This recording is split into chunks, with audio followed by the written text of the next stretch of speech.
BatCat, the silent guardian of Whiskerwood.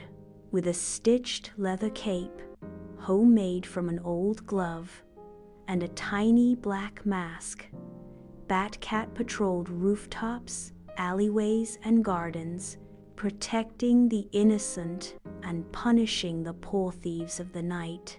One warm spring afternoon, a fluffy kitten named Muffin was exploring her new backyard. She was the newest member of the Meowly family, just 8 weeks old, with soft gray fur and the tiniest pink nose you ever saw. She loved chasing butterflies, digging in flower pots, and meowing at clouds. That day, she was especially adventurous. Muffin toddled near the garden shed, giggling in her kitten way, completely unaware that she wasn't alone. From the dark shadow beneath the shed, a cold, glassy eye watched her. It was a snake. A long, slithering forest snake, dark green and covered in scales that shimmered in the sunlight. It had wandered into Whiskerwood, looking for food, and now it had its sights on Muffin. The snake moved slowly, silently, its tongue flicking in and out. Muffin batted at a flower, completely unaware of the danger behind her. Suddenly, whoosh! A black blur streaked across the sky. A flutter of wings, a heroic meow. From the rooftop, leaping through the air like a shadow with purpose, came BatCat. The snake reared its head and hissed. BatCat landed between the snake and the baby kitten with a dramatic flourish, his cape billowing like a storm cloud.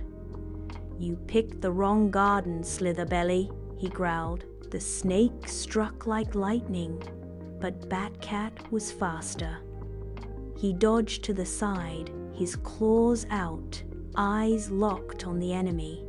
Muffin squeaked and ducked behind a flower pot, shivering.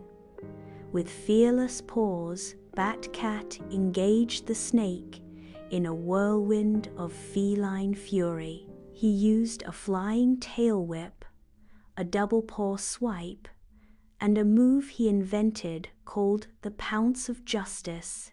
The snake coiled and struck again, but BatCat rolled under its belly and flipped it onto its back with a thud. But BatCat wasn't done. With one final leap, he grabbed a nearby recycling bin lid with his teeth and flung it across the ground. Then, in one swoop, he scooped the stunned snake into the bin and slammed the lid shut with his paw. Click! The snake was trapped. Muffin peeked out from her hiding spot and let out a tiny, amazed meow. BatCat walked over to her, gently nuzzling her cheek. "You're safe now, little one," he purred. The garden erupted with noisebirds chirped from the trees, mice peeked from the fence to cheer, and even the squirrels gave a tiny round of applause. Muffin blinked up at him. "Are you a superhero?" BatCat smiled, adjusting his little cape. "I'm just a cat who believes in doing the right thing." Before she could say another word, BatCat turned and leapt gracefully onto the fence, then disappeared into the golden sunlight, his cape flowing behind him like a shadow in the breeze. Back inside, the Meowly family had no idea how close their sweet kitten had come to danger. But Muffin, whoa,